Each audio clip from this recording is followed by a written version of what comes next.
They really do, man. Like most women, they know it. For They the know people, they know we're they're in talking about my cat. I think it's a female trait, man, across all species. Like they I'm just not know going to they're in go there. charge. I mean, I might concur, I might not concur. I'm going to take the political stance on this one. Can neither confirm nor deny. You're the one that It's lives always with one, pleading the so fifth, everyone. I Pleading am the pleading fifth. the fifth on this one. I'm still looking for mine. You have yours locked up. Oh yeah, baby. Well, she locked me up for sure. Hey, I mean, from what I can see, great decision. Absolutely. Yeah, we definitely have a good thing going. So, and now Goals. we made another awesome human. So it's like, I'm growing my And fire team one at a time. the new adventure begins. How's your sleep, by the way? Say that again. How's your sleep? So, my wife and daughter are actually out of town. They are visiting her sister in Connecticut. So I've got the house to myself for a few days. So the past 2 nights, slept incredible. This is like a weekly thing. Last week you had a really good sleep update. This week you have a really good sleep update. You're just I stacking know. dubs over there. Things are trending in the right direction. That's all you can ask for. Yeah. But enough about me. I want to hear, why are you moving to Colorado?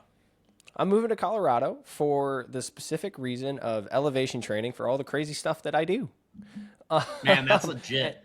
Smart. And I honestly, I looked around and I moved out there in 2024 when I was prepping for the Spartan World Championships, and then a CrossFit competition after that. So I know the area, Colorado Springs, and I found a really cool gym out there, made some really good relationships.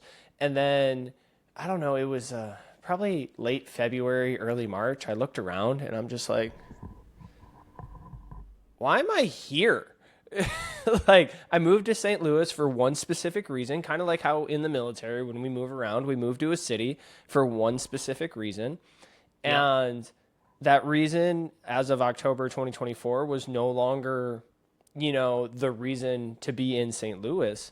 So I've made some really good friends, and that is definitely why I'm here. I've made some really good friends, really good relationships. I own a house, put down some roots, but I've also I hit that tornado time of year, and I'm just like, I really like Colorado Springs. Man, I don't blame you one bit. I could absolutely live in Colorado. Me and my wife have talked about moving out west, Wyoming, Montana, Idaho, Colorado. All of my favorite things are out there. So I am a little jealous, truthfully, but that just means I'll have to visit. I'm totally down with a visit. We could hit a mountain or two. I can run circles around you because I'll be used to the elevation. I'll bring you a little bit of oxygen. I'll have it prepped. You don't worry. It'll be good. Get the veggies in the freezer. Like we're ready to go. You had me at veggies. I got you. I knew it. It's all about the color. It's all about the Yeah, color. baby. So, okay. So, Dude, I like that hat. Sorry. Time out. Look at that. You're branded out today. You mentioned it last time. Yep. Finally got some new swag. So, trying out a couple different items. So, made two hats. Nice. This hat, really like. So, these are the ones we're probably going to roll with. Got two shirts made. This is the more athletic fit one, just the next level. I mean, it looks athletically fit. I can tell you that. Whew. Thank you, my friend. I know you're trying to. I know you're getting it back. Oh, it feels so good to be back under the barbell. I can tell you that. Yes, sir. I cut you off. Keep going. So we got that. Got hoodies, and then we've got comfort color T-shirts, which I'm a huge fan of because they're just like 100% cotton, comfy shirts. So I'm going to do like these athletic ones. I'm going to do those. I'm going to run both of them. And then that's it. I'm not in the apparel game whatsoever. I'm not trying to make money on apparel, but I like wearing my brand and being able to give clients a little thank you. And then I also got a brand new canopy so I can set up at races. So I'll probably bring some swag there to sell. But yeah, so very excited about it. I had to bring it out today because I told you, I remembered speaking about it last week. I'm telling you, it looks good. I'm just like, I need to get me a little bit, being a thank you. Yeah, we can make that happen. Fanatic around here. Just a shameless plug. We'll do this again at the end, but where can people get the merch if they want it? So I am on the page about what I'm going to do about it. I might do like I can set up through the promotion company that I'm going through. I might be able to set up like a sales page so it's drop ship. So it's like instead of Yep. buying a big order, people can just Yep. order and get it mailed to them. So I'm still trying to work out the logistics. So I will say stay tuned for that piece of information, and I'll let people know. My backup plan is I'm just going to do a big order of things and, kind of just process all the orders myself and ship them out of here. So we'll see. Beautiful. We'll see if there's Hell interest yeah. for people to want the apparel. Otherwise, it's just going to be client gifts. Well, I'm a big fan of athletic fit and hats. So you got one client, I can tell you that much. That would be awesome, my friend. We'll obviously love to throw some swag your way. God bless it. Hey man, all about it. So, yeah, Let's as we let's go. jump into your check-in. So moving to Colorado, that's big. We'll obviously have to those weeks of the move and establishing your new place of residence, right? I know you've lived there before, but just being able to do some reconnaissance on local grocery stores, access to food, favorite restaurants. We'll make sure we get that all ironed out. Weight's still good, still trending down. You said just under 200. So even though it's not like a massive loss, we're not going for a massive loss. So 199 is great. You said you were a little too relaxed with your diet, so I want to talk about that. And then I want to ask about your speech to the team. Okay, You said yeah, that was a huge. it went really well. So let's dive in. So first off, the lucky thing is I've been working with a landlord out in Colorado, so I should be pretty much set up with everything that I need, which is big, right? Like when you're making a big move, it can be really taxing. Luckily, got my cat, got the food, got the litter, and there's a Sam's Club right around the way. So everything I need, I've kind of scoped out, right? If you fail to plan, you plan to fail. And we're going to get into that. So, but yeah, so I've kind of scoped out like how to make the move as simple as possible. I always say everything's simple, not easy, but simple, because like, who knows the snags that we're going to hit along the way, right? So that life be lifing. As it comes to zoning in on the diet, I'm really happy with my weight when I got on the scale. I was like, semi-surprised. It's like, cool. Well, but that's what happens when, even if you're following the 80-20 rule, guess what? You're freaking winning a majority of the time, and a massive majority of the time.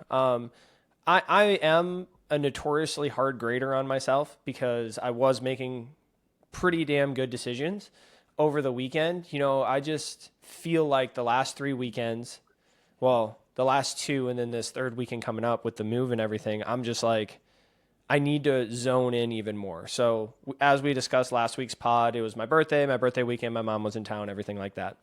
This past weekend, we had, it was called an Alpha Delta weekend. It's my friend Jaime. He organized this. He brought a bunch of people into HQ.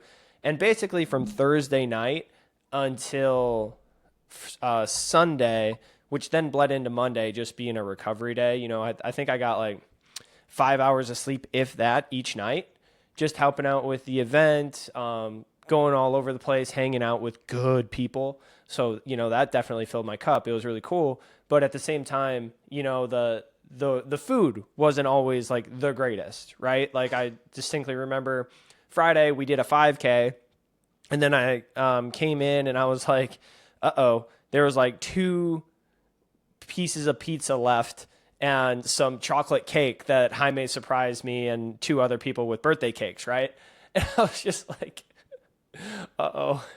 And then like Saturday, did my best, had a really good breakfast, fueling up, everything like that. But then Saturday was a long day. We went from HQ, we met up at 6:40, but I had a run prior to that. And so then that means I was at HQ at 4:00 in the morning because it was a long extended run. And then we hit a circuit workout. And then, we had about a half hour or less to get into the auditorium so that we can start our talks, right? So we had a few different people talk, including myself. And that took us until 1:00 in the afternoon. So as you can tell, now I'm behind. And it was just kind of I want to say disorganized mess, because I didn't, when I mentioned, like, if you fail to plan, you plan to fail, I didn't expect to have one thing after another and not be able to get the nutrition the way that I needed to. And then, that just leads into like, oh my God, I'm behind. So now I need to eat. And being a former bulimic, I'm very conscious of it. So I never go in and just binge. I'm always conscious of like, okay, I know I'm behind, but I would rather undereat than overeat, feel terrible, and get that feeling to purge. I've been there before. I have, let's call it coping mechanisms in place, strategies in place to ensure that I no longer do that, but it's always top of mind. So no, I pretty much know that I was not feeling with the quote unquote correct food at the optimal times. And I definitely did not eat enough over the weekend. Okay. Yeah. So let's just do a little Monday morning quarterbacking. So now that you've lived through the experience, right? And I mean, the biggest thing is that you've identified that the problem was the plan, right? Because anytime you've got an event on the books, even though things might happen unexpectedly during the event, you knew the event was going to happen. It's not like all of a sudden last minute you're like, oh, I've got this, 3-day event. It's more so like the schedule of the event didn't go according to the way you anticipated. So what would be some like easy things looking back, right, that you could have done? Or what would you have liked to done? I mean, the easy things is would have had all my meals prepped, packed, and either in a cooler, or they did have refrigerators there. And I knew they had refrigerators there. I just didn't prep and pack my food. Because like I said, I expected a little bit more downtime before going to event. And I just simply, we did not. And I should know that because, plans are great until you get, what is it? All plans are perfect until the first contact, right? Yep. Or all plans are great until you get hit in the face. I think that's what Mike Tyson said. So yeah, no plan survives first contact. There it is. God, leave it to a grunt to be able to correct me on that one. Appreciate you, bud. No, that's perfect. Yeah, no plan survives first contact. And it's just like, man, I should have known that these timelines weren't going to survive, right? Like, people happen, people are late. We do a workout late. Got to help out here. So especially being one of the, the quote unquote community captains, like I knew that I had more of a role to play than just the standard person coming in for the event. So that's 100% my bad, not kind of my bad. So having that stuff prepped, ready to go with me so that I could just consume it when I needed would have been and will be the play going forward. And as I travel, like I'm already thinking of like, cool, what do I need while I travel on the road? Right. So I have a big old cooler right here. Check. I can meal prep all my food prior to. Check. I can grab a couple of meal prep services that are here. It's called Fit Flavors. Check. So like I already have this list that I'm going to need for traveling. So I guess this weekend is a blessing to help me with that. Then the other big thing that I definitely have to take a step back and look at is my training when it comes to this, like to events, to everything, because, Saturday when I had to wake up and do a 105-minute run, and then we had to do a workout together, but then I also had to stay on plan for my triathlon training in the evening. So it was just like that all bled together to where I have to take a step back and be like, okay, where can I critique this? How can I critique that in order to get what I need to get done, but also not wreck my body for the next 4 days? For sure. So a couple things I want to unpack really quick. So first of all, yeah, I'm really glad you hit on that because the volume of training, it sounds like, has been tremendous, right?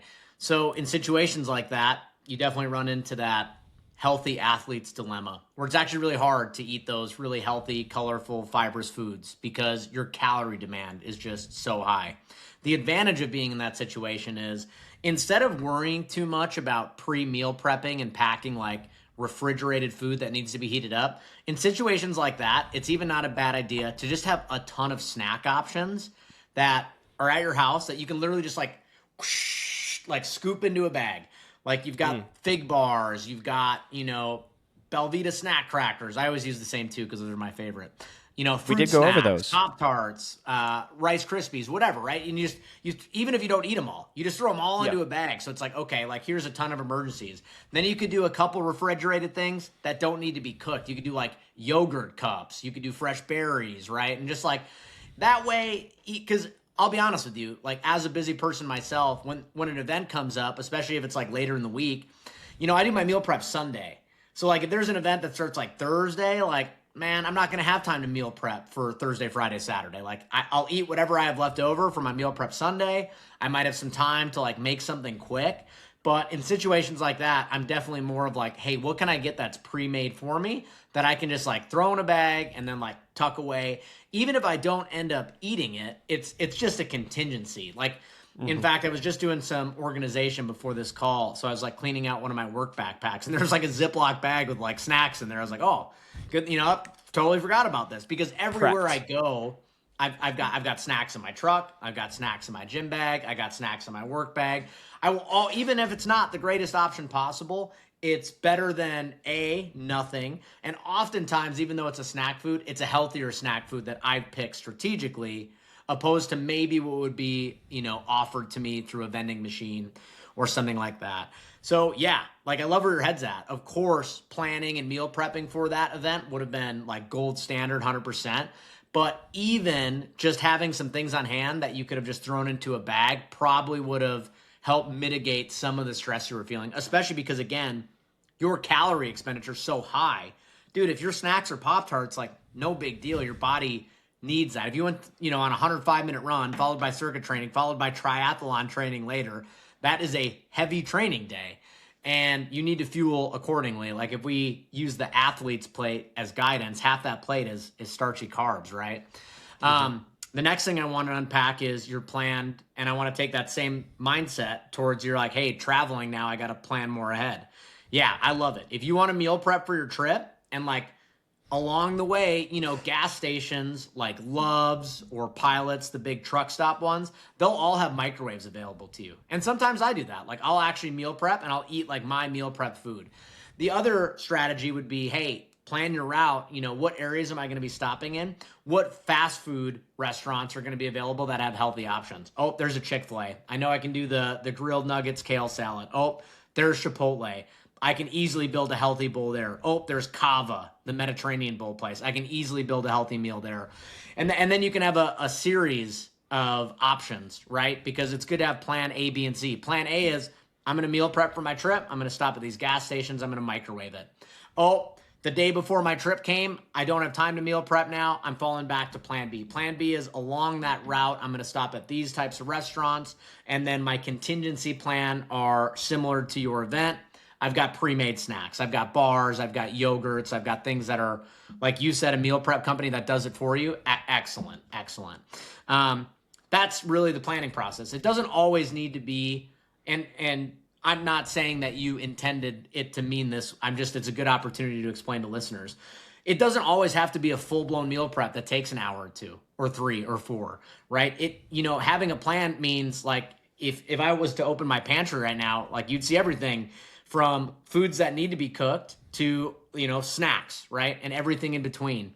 It's just good to have that all on hand so you can choose based on how much time you have. I love, like I said, my family's out of town. It's like this weekend, for the first time in a long time, I've got like all day Sunday to meal prep. So I'm going to like cook fun, elaborate, beautiful meals because I really enjoy to do that.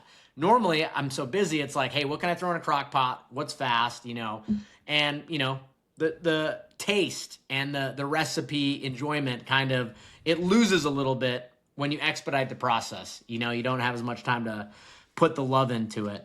But yeah, again, the fact that you've identified the plan as being the main issue, that's the most important thing. I could not agree more. It's thinking ahead and planning. You're already on top of it for your travel, and I'm sure you're going to execute, right? It's always good to fail. It's always good to go through a period of time where you're like, oh, I wasn't on it. This didn't work out. because that's how we learn. And that's where it reinforces the importance of proper planning.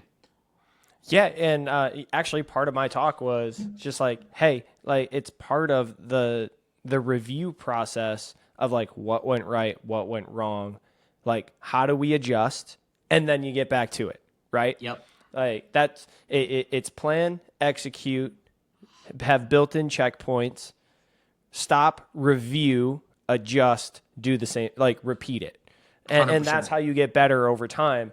Because that adjustment factor is really, really necessary. Otherwise, you're just spinning around in a circle, right? Yep. Definition of insanity is doing the same thing over and over again, expecting a different result. So, like, I'm very thankful for this conversation and, like, just kind of pointing out what I need to do going forward. Where I'm struggling is kind of that all in, all out mentality. And I know we talked a little bit about it before, is like, I want to be as healthy as possible, right?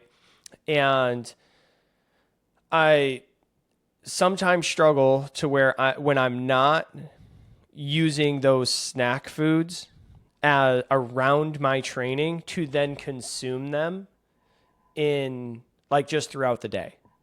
So we've talked about utilizing the Pop-Tarts, utilizing the Sour Patch Kids like before and after training. But like if I would hit one at like 1:00 in the afternoon because I missed lunch, it would kind of, and this is just me mentally, right? Because especially with my past with food and things like that, is like, it would kind of like hit me in a different way. Like I would feel guilty around it. Have you experienced that with clients or in your own life, kind of, sort of? Oh, absolutely. I call it the dietitian's curse for me personally. Like even though I teach people this all the time, there are very many things that I struggle with, right? When I eat food that is, not like kale and blueberries, right? When I'm eating the Pop-Tarts before my run, like every time I do it, I'm like, it's not a health food. Even though I know its intention and I'm using it correctly. And I know in the long run, it's not going to be detrimental to my health.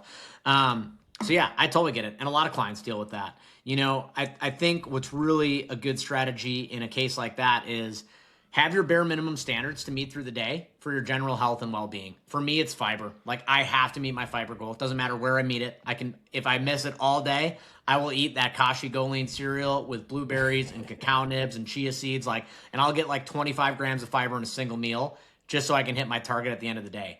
To me, if I can hit my fiber goal, it means almost certainly that I've eaten enough fruits, vegetables, whole grains, so on and so forth. Not always. Sometimes I get a lot of it just from grains, right? So that's not like the perfect scenario. But instead of overcomplicating a simple standard, I have just a simple standard. Meet my fiber goal, right? When I meet my fiber goal, it doesn't matter if I meet it in one meal or 4 meals. And then I know that, hey, if I had the Pop-Tart at 1:00, even though I wasn't working out, it's all right because the rest of the day I ate great, right? The rest of my day was very balanced or healthy or whatever. That way, it helps keep things a little less rigid while still staying on track. It's like, I'm sure you've read a book on habits. There's a few, right? There's like The Power of Habit, Atomic Habits, so on and so forth. I think it's The Power of Habit that talks about a keystone habit, like having one habit that's so important that it affects so many different areas of your life. So like, to me, the fiber goal is like a keystone standard because in doing so, it almost forces you to hit your daily fruit allotment, vegetable allotment, whole grain allotment. Again, not always. There are ways around it, but it is, for the most part, a really simple, easy rule of thumb that helps you eat healthy. And I know if I hit that standard on a daily basis, my other one is protein. I really try to hit my protein goal. So I've got 2, right? Protein and fiber. If I hit those 2 things, then everything else in between, I don't really care about. If I went over in carbs and fat and sugar, like, so be it. I know I don't do it every single day. And I think that takes guilt away from it a little bit. If it became something I was doing daily, where it was like, hey, like I've been messing up this lunchtime period every day and I've had to resort to a Pop-Tart and I'm going on 7 days now in a row. Well, yeah, then it's time to go to the drawing board, right? Yeah, like then that's a trend. Yeah, and it's like I don't want you to feel guilty necessarily, but like I hope a red time flag, for an adjustment. Yeah, I hope something starts going off. But if it's something that's occasional, again, and you hit the general health and well-being standards and your performance standards, whatever they are for you, no big deal, right? No big deal. You can rest assured things are going well. You mentioned it briefly earlier as we were talking, 80-20 rule, right? Like the Pop-Tart at 1 p.m. falls in the 20% because I see at least what you've been tagging me on in social media. Like you're doing well, man. You're getting lean protein, you're getting vegetables, hopefully the fruit intake's improved a little bit. And if you're eating like that, then the occasional snack food's not a big deal. Yeah, and I'm really doing my best on that type of stuff. First off, baby. tagging you actually keeps me accountable, so I really like that. We got my friend Michael, shout out. He tags both of us occasionally, so we're influencing at least one person. I can tell you that much. That's awesome. It's all about the color, baby. And then, yeah, like something I wanted to tell you before I finish that thought is that I've been putting the spinach in my morning eggs, right? So you said like how you cook them down, and I figured I just mix them up with my morning eggs, throw a few bell peppers in there to get a little bit more color. And dude, you're right. That spinach cooks down to like nothing. Like after you put like a big old bushel in there, it's freaking wild. And you don't really taste it at all. Right. So I've definitely skewed towards spinach over kale. That's okay. I don't know. I taste a little something with kale, but kale's very bitter. Spinach is a more palatable dark leafy. Yep. So I'm just building off of last time. That is something that I have added into my nutrition as you wanted me to work on, right? Stacking the habits, baby. Exactly. So in breakfast has pretty much been the one meal that I can control. Or like that I didn't lose control of, right? Like I always woke up at home because I wasn't staying anywhere else, and I always had availability in my fridge. So that is something so I did hit that like pretty much every day. It was just throughout the day when the days got long and got started, right? Yep. So I'm definitely working on it. I normally go for my protein goal, which is, we have it set at, 175, which is surprising because I used to eat like 300 grams of protein a day.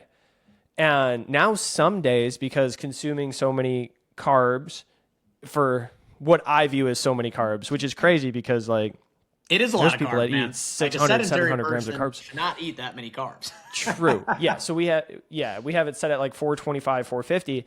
So like that's constantly on my mind to where now it's like kind of tough for me to hit my protein goal. Like I have to specifically seek out hitting my protein goal. I'm not consuming near as much protein powder like I used to, right?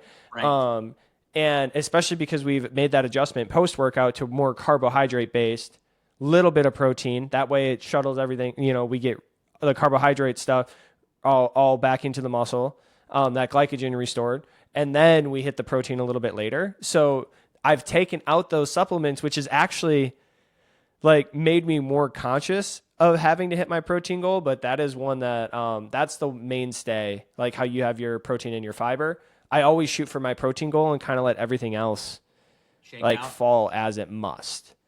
I am very, when I'm definitely on it, watching my nutrition and wanting to stay accountable to you, like I want to show up my best self for you because I am a reflection of your coaching. It pains me when I know my carbohydrates are high and my fats are a little bit high, because it's okay to kind of have one higher, one lower, but when they're both higher, that's what really is the mental drain on me. So I can tell you again from the standpoint of, just your overall calorie expenditure, that if your fat's higher than it needs to be, especially if it's not every single day to the point where you're gaining weight because of now the calorie surplus, dude, I'm not worried about it. Like, your body, fat is such an important nutrient. And yes, we have our target, right? If macros are perfect, right? Especially for the calorie deficit, we're really trying to lower the body weight intentionally. Then yeah, if things weren't moving as fast as we'd like them to move, yeah, we'd probably get a little bit more stricter. But again, somebody like you that's training really hard, even though we're trying to lose a little bit of weight, performance is still the overarching objective. And man, being overfueled is better than being underfueled always, because I just know that your body then has what it needs not only for you to perform, but to recover. Because the last thing I want is, because of your training being so intense and high volume, I don't want you to get sick. I don't want you to get injured. So yeah, man, if your fat's a little high, no big deal.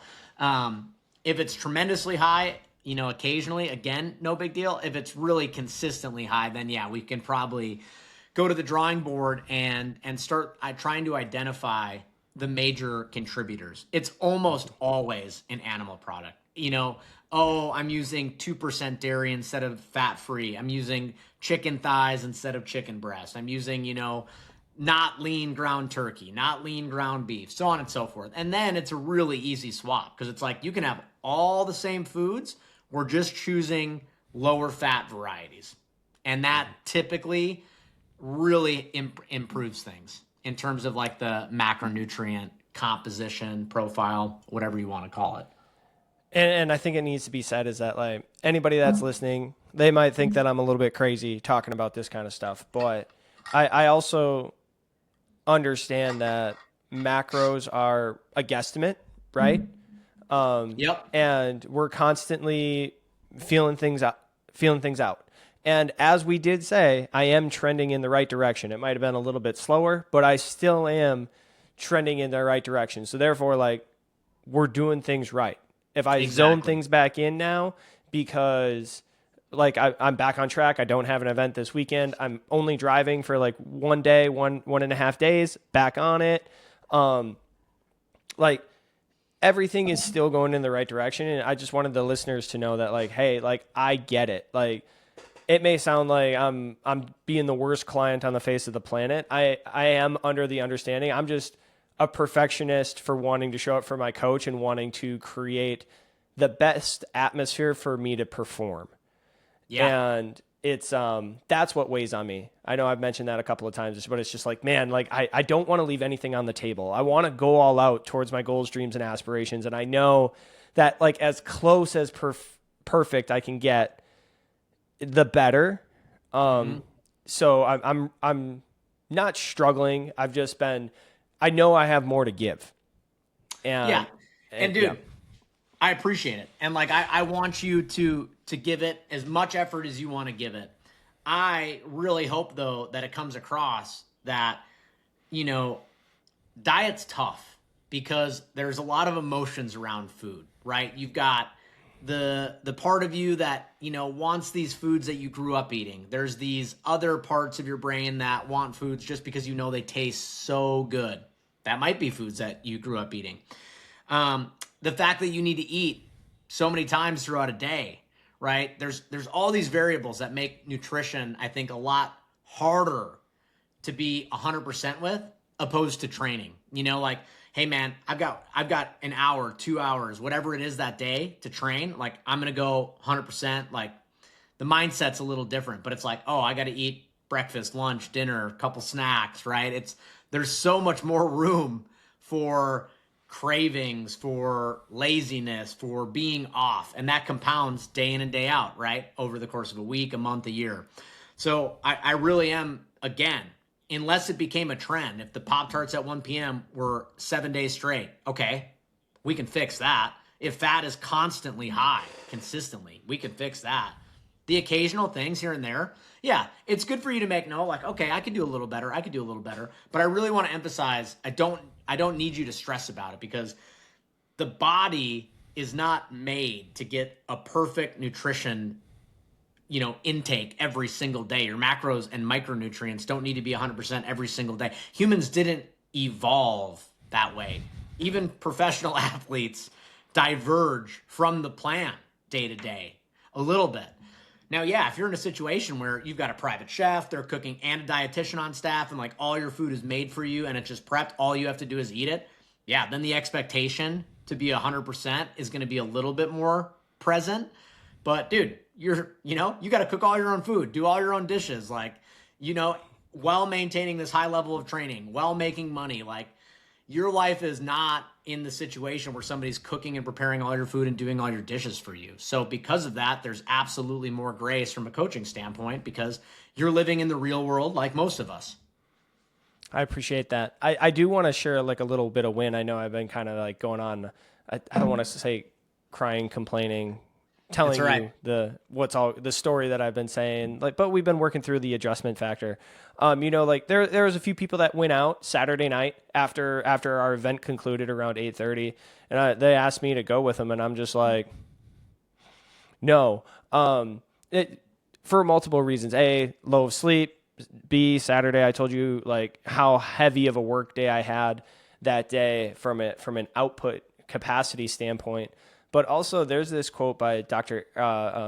Eric Thomas, E.T. the hip hop preacher, he goes by on Instagram. And he had this thing, he's just like, people would come up to him and be like, hey, what's wrong with weed? What's wrong with alcohol? What's wrong with going out with your friends? What's wrong with, getting a little less sleep, eating, that crappy food consistently? And he's just like, you're asking the wrong question. He's like, you have to look at your goals, dreams, and aspirations. And like, I'm paraphrasing, I'm adding a little bit of my twist to it. You have to look at your goals, dreams, and aspirations and not ask what's wrong with it. You have to ask what's right with it. Is it serving what you want to accomplish? And then decide off of that. Like, there might not be anything wrong with alcohol tonight, but what's right with it when it comes to wanting to perform your best?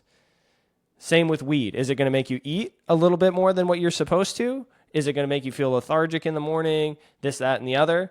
Or like, so there's nothing necessarily wrong with it in some context, as long as you're not going overboard, of course.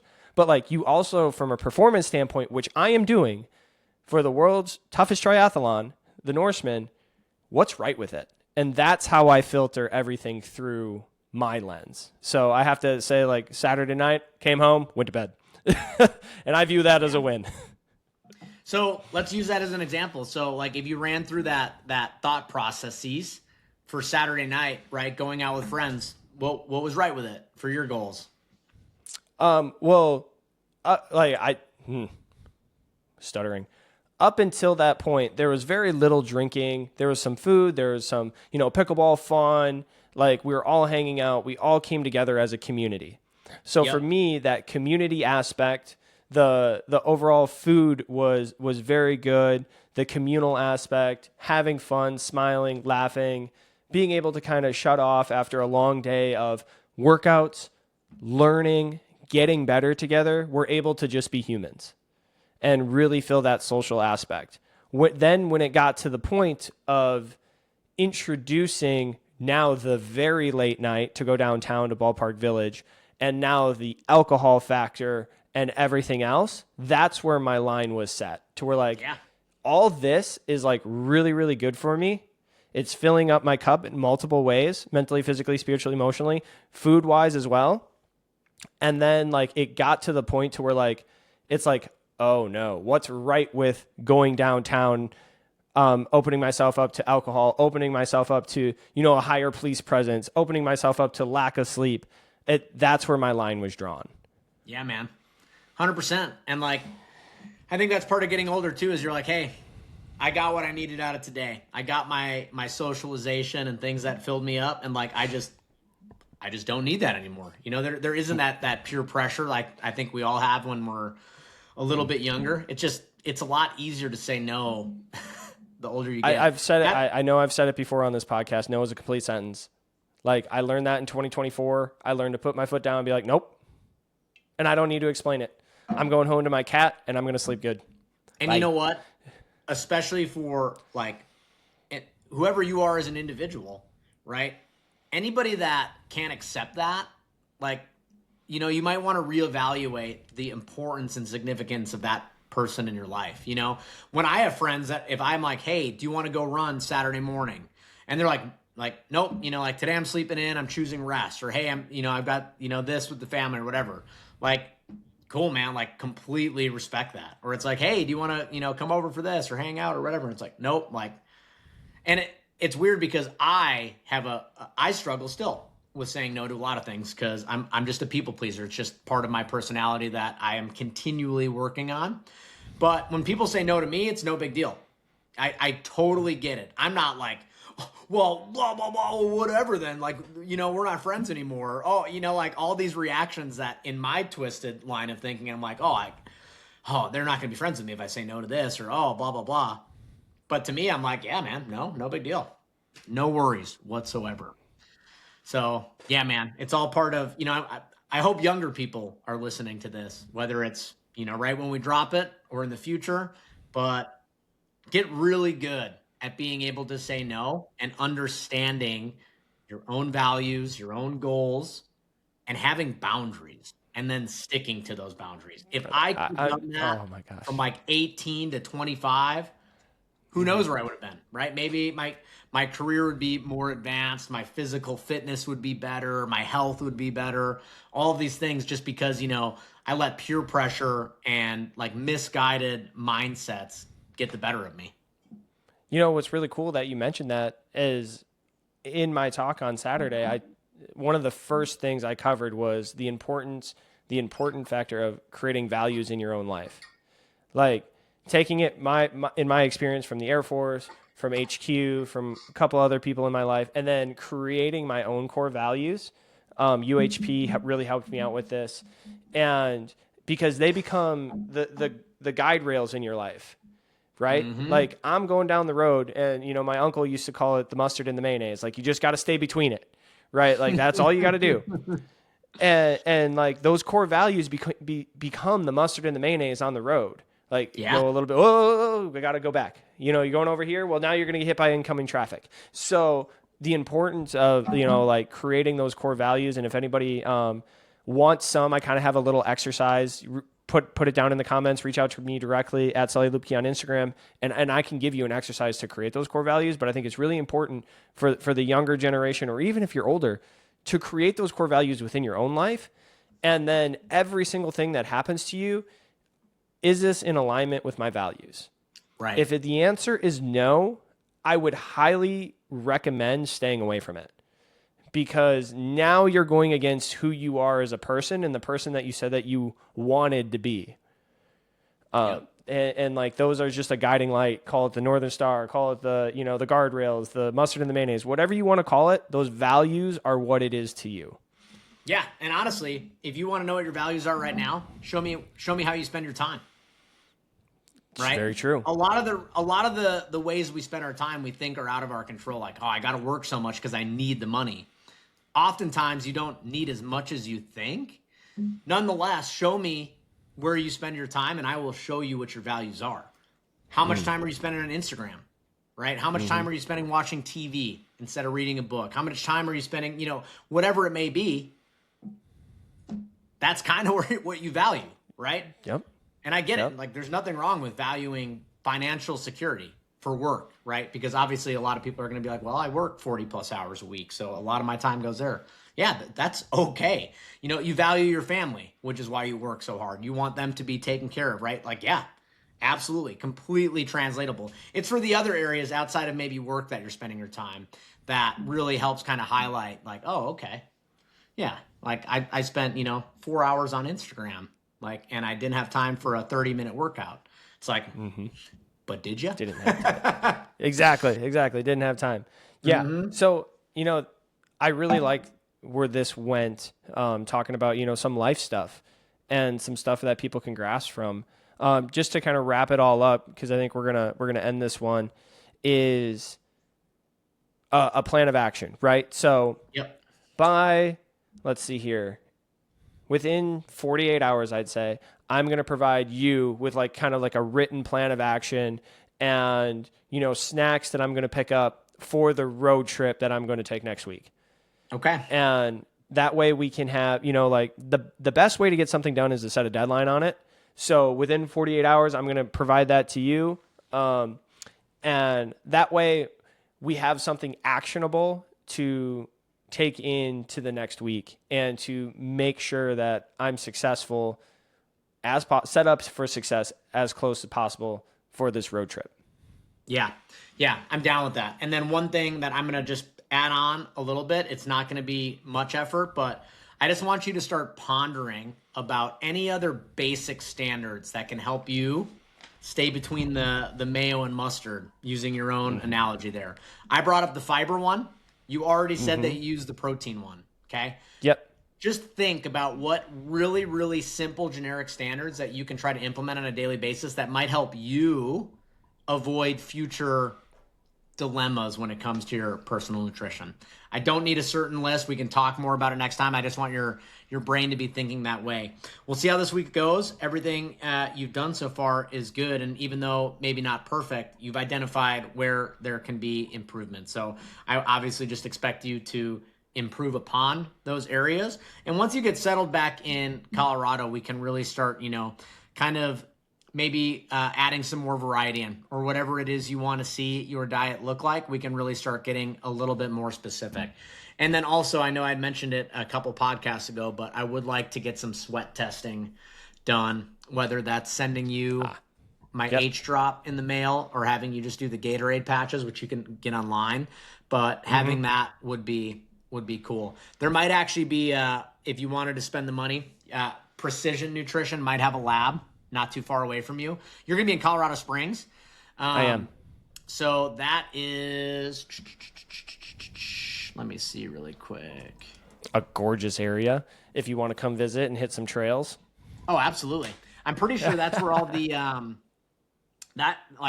as far as sports nutrition goes, that program's unbelievable because there's a lot of Olympic training right there. Yes, there is. So you're in a great spot, which means the access to healthy food too, compared to where you're at in Missouri, is going to be probably different. It's probably going to be more accessible to have really healthy options. And I can't wait. Wait. Colorado's one of the healthiest states in the continental U.S. So you're going to be surrounded by good food culture. For people that don't know, when you wake up and you see those mountains, like with the sunrise, it's something to behold. Let me see if there's a Scratch Labs cafe in Colorado Springs, because I know there's one in Boulder, which actually isn't too far from me. So it's it's all Boulder. doable. Yeah, check it out sometime. Scratch makes and can you send me those all those resources, that like the Gatorade one, the Scratch Labs one, the Precision one? That way I can have them, and then we can get that sweat testing done. Physically writing it down. That's what I got right here. What is it? Jim Rohn says that if it's not written down, it is forgotten. And if anybody doesn't know, Jim Rohn is like the OG motivational business speaker, along with Zig Ziglar. Jim Rohn taught Tony Robbins. Jim Rohn is like the godfather of business motivation, and and just everything in between. You can go and find 4-hour lectures on YouTube, and they still bring value to this day. And he gave them in like late 70s, early 80s, all the way through 2006 when he passed away. That's where a lot of my stuff comes from. And a lot of stuff that you probably heard of, it comes from him. Yeah, I believe it, man. Good habits. Yep. Okay. I think we got everything we need, so we'll wrap up there. As always, if you need anything in the meantime, hit me up. Otherwise, we'll plan for next week. And if we need to alter schedule based on moving, no big deal. Even if we need to skip a week, no big deal. Beautiful. Just keep me before we keep wrap me up. posted. Yep. Before we wrap up, I know how to reach you, but how do the folks reach you? Boom. Grunt Grub. Hit me up on Instagram. On Instagram. Where I'm most active. Otherwise, gruntgrubrd.com if you're just interested in some services. That is also on the list to renovate a little bit. You've got most of my basic services offered there. But if you have any questions, just hit me up. You can also find me over at Modern Athlete Strength Systems, or MASS. I'm their team dietitian. So obviously, as far as nutrition information it pertains, I can be reached over there too, need be. So that's for me. Folks, I highly recommend reaching out because he's a certified badass and he knows what he's talking about. So Thank you, my friend. To find me, it's just at Sully Lupke on Instagram. Best way to get a hold of me. Shoot me a DM and we'll get chatting. Appreciate all the help today. Till next time. My pleasure, man. That's exactly why we do this. Stack dubs.